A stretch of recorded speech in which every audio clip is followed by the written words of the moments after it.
The future of mankind is gritty, weird, and filled with conflict in Bruce Sterling's Shaper Mechanist universe.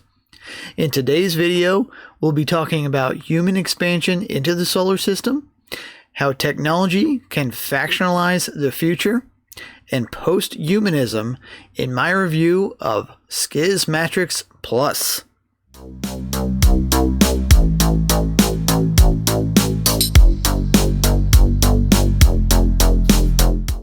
Bruce Sterling is a science fiction author best known for his early work in the cyberpunk genre, and, along with William Gibson, popularized the cyberpunk movement. He edited the Mirror Shades anthology in 1986 and has written many novels and short stories since, including Islands in the Net and The Difference Engine. In the 1980s, Sterling wrote a series of short stories set in the Shaper Mechanist universe, and then followed them up with the full-length novel Schismatrix, published in 1985. The short stories can be found in the collection The Crystal Express, and also the book Schismatrix Plus, which includes the novel and all the short stories combined. So, Schismatrix Plus is Crystal Express plus the novel Schismatrix. If you're interested in reading these stories, I would recommend getting the Schismatrix Plus edition, which is the edition that I read, as it has everything ever written in the Shaper Mechanist universe. In the introduction to Schismatrix Plus, Bruce does go into how to pronounce Schismatrix, and he compares it to Schismatics. So that's why I say Schismatrix instead of Schismatrix. Also, if you are a fan of Alastair Reynolds, which I am, or Charles Stross, both have stated that they were heavily influenced by these Shaper Mechanist stories. And after reading these stories, I can definitely see that influence in Alastair's work.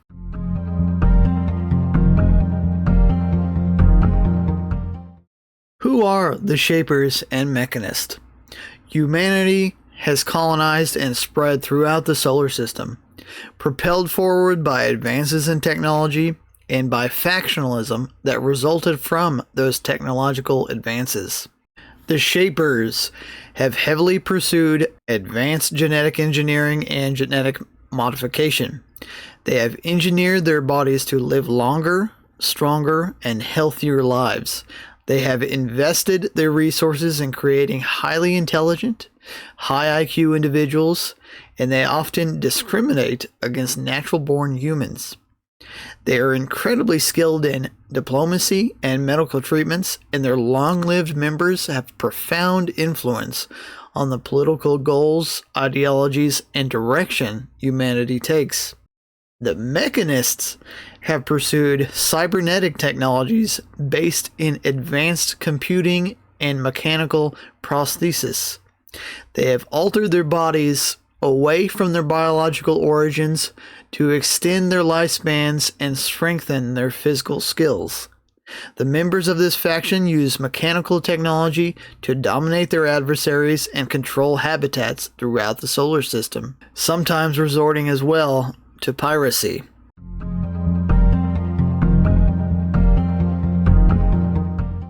The Shaper Mechanist universe stories explore a wide range of concepts that are often found within science fiction.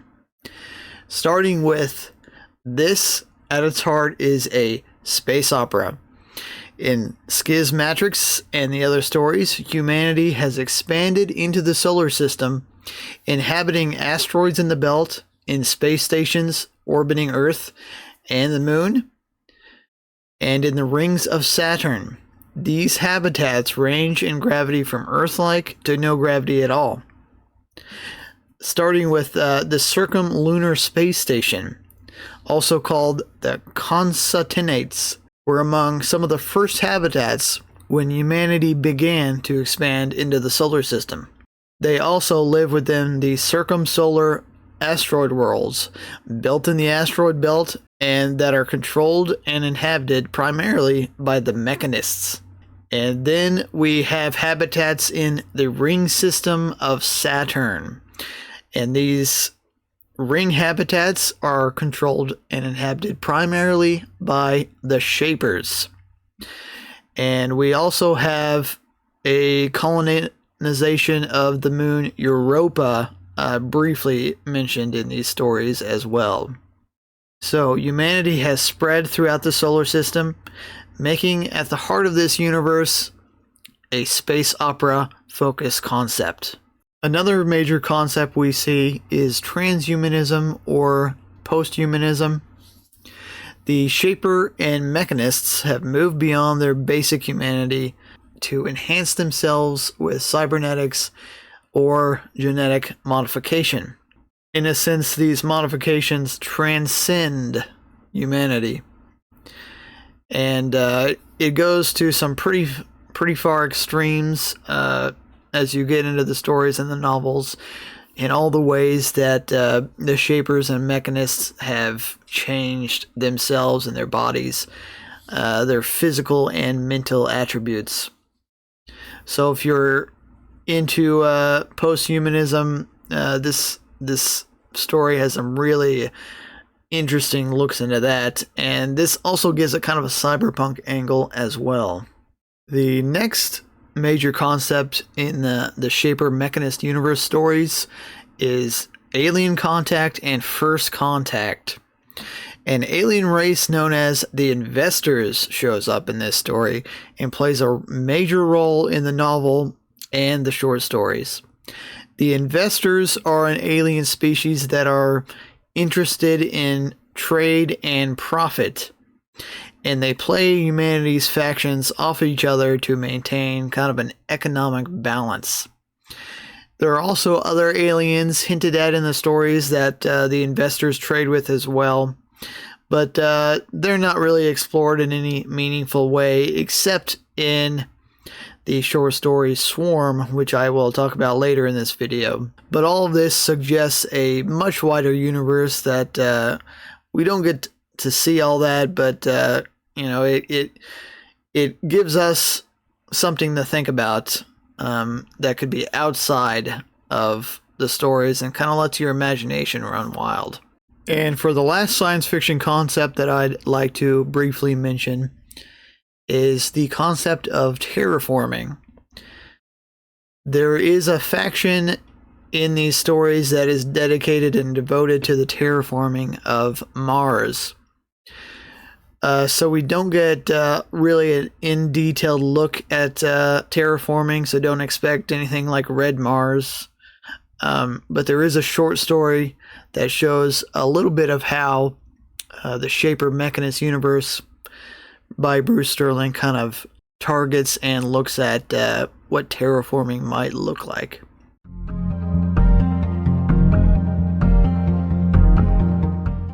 Factionalism and political ideologies form a major theme in the Shaper Mechanist universe. I've already mentioned the Shapers and Mechanists, but there are several other minor factions involved outside of and within the two major ones. There are factions such as the Preservationists that believe technology is destroying humanity, and they place limits on using post-human technologies. And then there are militaristic factions that have extreme loyalty to their own groups. There is also a cult that uses medication and other biofeedback mechanisms to maintain this zen-like calm and detachment. And then there is the post-humanist group that believes in these increased levels of pregogenic levels of complexity, leading to presumably the singularity. There is also an ideology of people that want a united front in humanity to present to the aliens.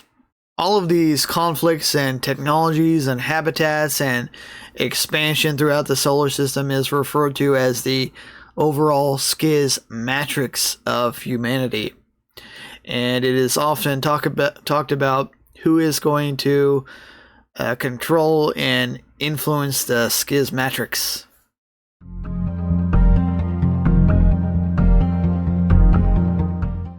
The Shaper Mechanist universe are filled with these weird, imaginative, and incredibly creative characters. It has characters who live hundreds of years. It has Mechanist pirates, Shaper diplomats, a character who turns her flesh into a habitat in space, and there is a character who creates a family of his own clones, a Shaper who lives in a spider-like web that catches ores in the ring system, and these lobster mechanists who sit and observe the stars for decades at a time, and many more examples of wild and weird characters. So if you're looking to find some unique and interesting concepts within the individual characters, this is definitely a universe of stories to look into. As kind of a conclusion to this overview of the Shaper Mechanist universe, before I get into my full review of the stories, as you've heard here, the Shaper Mechanist universe is filled with fantastic science fiction and futuristic concepts. And all of this fits into a relatively short collection of stories and one short novel. So Bruce Sterling really knew how to pack a lot of information into only a relatively few short words, which makes this an easy and fast read of this entire universe. Now let's get into my review of the novels and short stories contained within the Schismatrix Plus edition.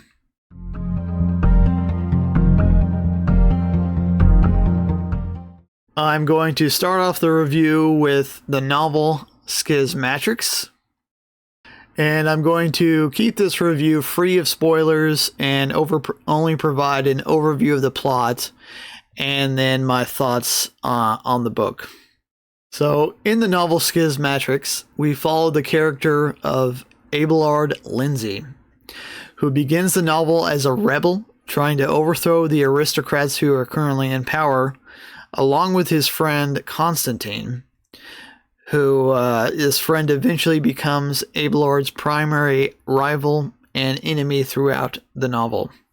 Abelard is sent into exile in a habitat in the asteroid belt, and thus this begins his 200-year tale of survival, deceit, diplomacy, and political power.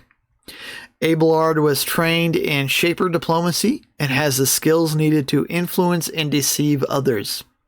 He uses these skills to ensure his own survival throughout the whole novel. His decisions and actions have a profound influence on the politics and events of humanity as a whole. Abelard is neither Shaper nor Mechanist, but he kind of weaves between both factions and enjoys the benefits of each faction based on what his current need is. So he has both genetic modifications and cybernetic implants. And his political power starts off small, where he has to influence and gain control over the habitat that is used to imprison criminals and rebels. In this habitat, where he is in exile, he meets Shapers and Mechanists. And from there, he gains connections and learns how to properly use his diplomatic skills. Later on in the story, the alien investors show up, and he has a huge part in how that plays out and what is called the investor piece. There are also some other major events with the investor queen, but I don't want to go too much into that to avoid spoilers, but it is a really interesting aspect of this novel. And throughout this whole time, his adversary Constantine is playing his own political games and building his own influence and power. And their influences of humanity as a whole, of the Schismatrix, kind of play off one another as the story goes. Abelard encounters all of the concepts I mentioned earlier in the video, and there's some really excellent world building here, although because Bruce uses so few words, it's quite brief. So the first half of this novel does get a little slow plot-wise, and it sometimes kind of feels dense, and you don't really quite know what's going on with the story yet or understand the universe. So probably my biggest criticism is from the first half of the novel, and it takes a little while to get into. But in the second half, the story really picks up and becomes a really intriguing and creative novel. Some of the characters Abelard meets are really out there when it comes to creativity and imagination, and they really add to the weirdness of the story in a good way. So the world building in this story, as brief as it is excellent. The sci-fi concepts are really interesting, and the characters are fascinating. So like I said, the first half of the novel does kind of drag, and the story doesn't really get going until later on. But if you can get through the first half, I think you're going to have a really good time with this one. And if I had to separate my kind of ratings between these, the novel and this short story portion, I would probably give Schismatrix a 3.5 out of 5.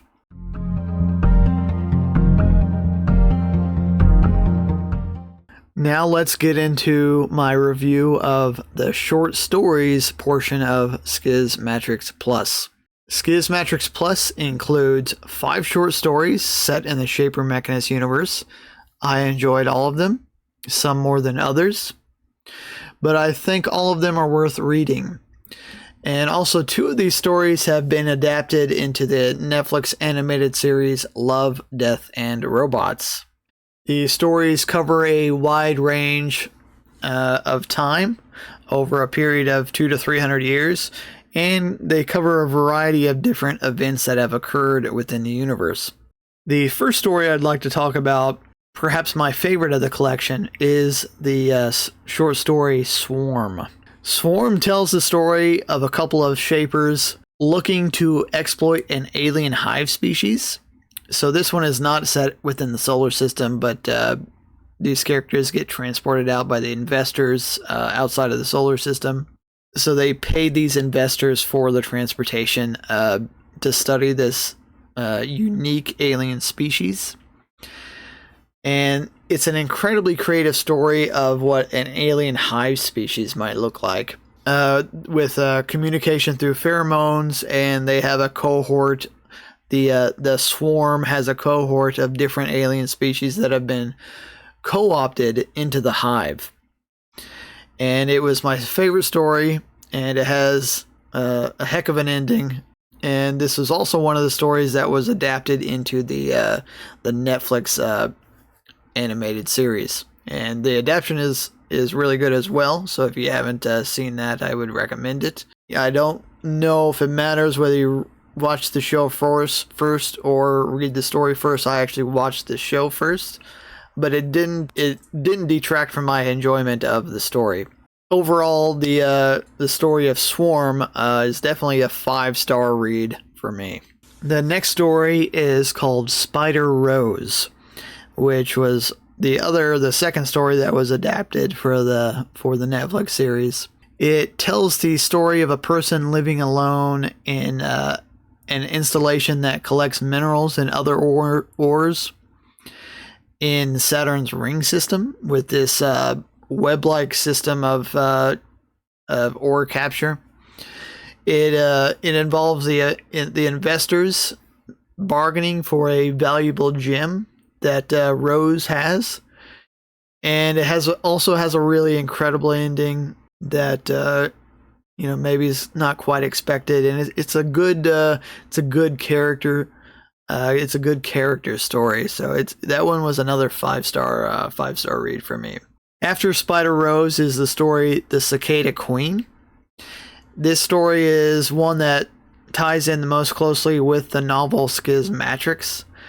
It's about a shaper living in this station that is centered around a rogue investor queen. And this station complex as a whole is a major economic power thanks to the investor queen living there. So it's kind of a interesting look on how the investors can affect the solar system as a whole. And this was a 4 out of 5 story for me. So it was good, but not my favorite from the collection. The next story after that is Sunken Gardens. And this one is the one that deals with the terraforming of Mars. It's about this competition on Mars to create and grow a sort of garden ecosystem in the craters of Mars.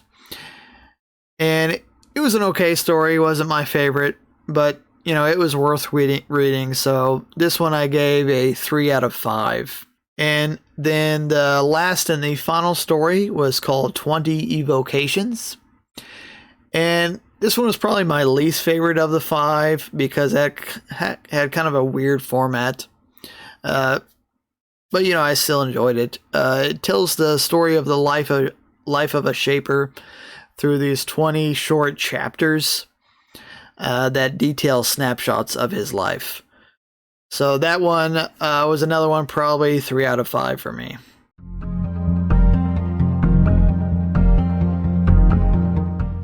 For my overall review of Schismatrix Plus and the Shaper Mechanist universe, after one novel and 5 short stories, Schismatrix Plus gets a overall score of 4 out of 5 stars.